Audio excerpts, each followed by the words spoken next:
We reported a couple of weeks ago about how human smugglers and traffickers are using social media to entice would-be migrants with false promises. We now have an equally, if not more disturbing practice that's coming to light right here in our country. Our Fox affiliate in San Diego is reporting that Mexican cartels are using apps like TikTok, Snapchat, and Instagram to recruit American teenagers to try and engage in human smuggling and help the cartels. The U.S. Border Patrol said it is doing what it can to try and counter this social media campaign. Try and reach out to the communities and inform parents, grandparents about the dangers of smuggling and the fact that these criminal organizations are targeting young high school and college-age children.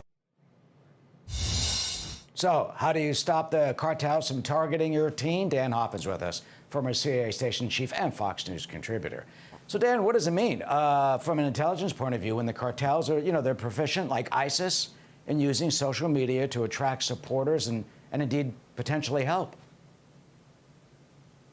Yeah, so they see an opportunity in our wide open cyberspace to contact followers and to try to recruit individuals who could help them in their despicable mission. But really, make no mistake, this is a symptom as a result of our failed immigration policies. We can whack this mole, but others are going to spring up until we have a comprehensive immigration plan, which we are lacking at the moment, and we're also not taking it, in my opinion, with the seriousness with which we should. We're seeing some videos there on the right of what they say are some of the examples of how these groups target American teenagers. What should parents look out for? Let's start with that. If a teen says he's got some new friends or he's doing something or he's making some money, how does it work? How do they get in touch with an American on this side of the border? And a 17-year-old goes down there and wittingly or unwittingly is helping the cartel bring people in. I mean, I think this falls into the category of nefarious actions taking place in cyberspace, kind of writ large. There are a lot of bad things that can happen to teenagers in cyberspace, this being just one of many. And what's really important is what we're seeing from our Border Patrol, that they're providing some good indications and warning to parents, and I would say educators as well. This is for our school systems to educate our children about the threats that are out there in cyberspace from individuals where these are non-attributable malicious actors, and it's very hard to determine who they are in cyberspace. I warn my kids, about being very careful, about the people with whom they're engaging in cyberspace. It's important for parents to do that, and then collect the information and give it back to the Border Patrol so that they can share it, hopefully, with our partners overseas, particularly in Mexico, Honduras, Guatemala, and El Salvador, where these migrants are coming from, because we do have good partnerships with the intelligence and the military and the police in these nations.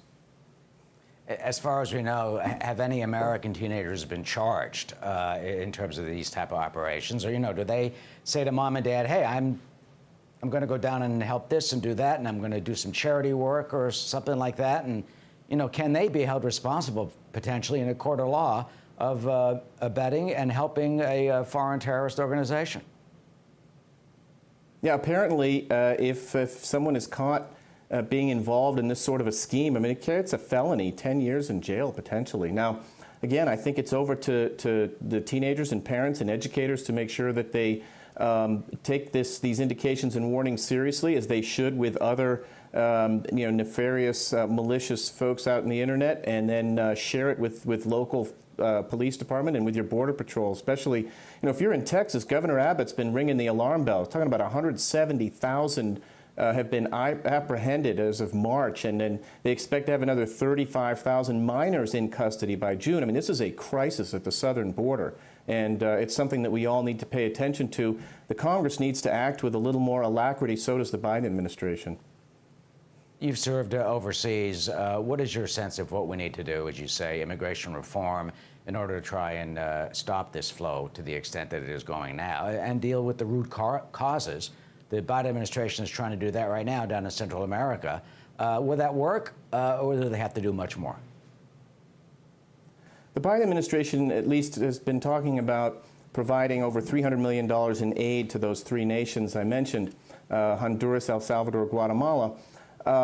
I think that maybe that's part of the solution, but really it's about two things. It's about hardening our defenses And that means more Border Patrol resources for Border Patrol. It means building fencing, which, believe it or not, Senators Obama and Clinton and Schumer supported in 2007.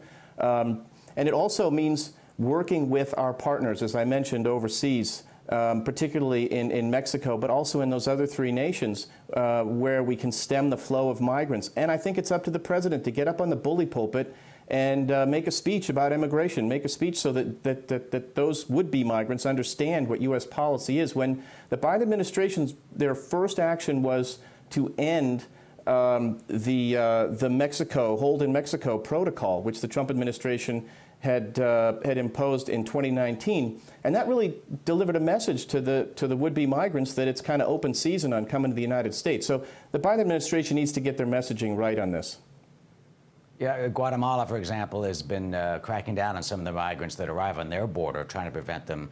And a simple question I think a lot of Americans have: why can't these countries stop the migrants in these caravans before they get up to our border?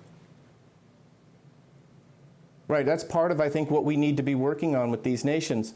And, make no mistake, I don't think we want to engage in, to try to nation build our way out of this, with those 3 countries. Many are fleeing violence, but many are also just looking for better economic opportunities, particularly now during a pandemic. It's extraordinarily dangerous for this crisis to be occurring on the southern border. So we do need to take hard and fast measures with the security forces in those countries and work in partnership with them. CIA Station Chief Dan Hoffman with a warning to parents and grandparents. Be careful what's on social media with your teens and dealing with this. Dan, always good to see you. Thank you for your insight today. Thanks, you too. Hey, Sean Hannity here. Hey, click here to subscribe to Fox News YouTube page and catch our hottest interviews and most compelling analysis. You will not get it anywhere else.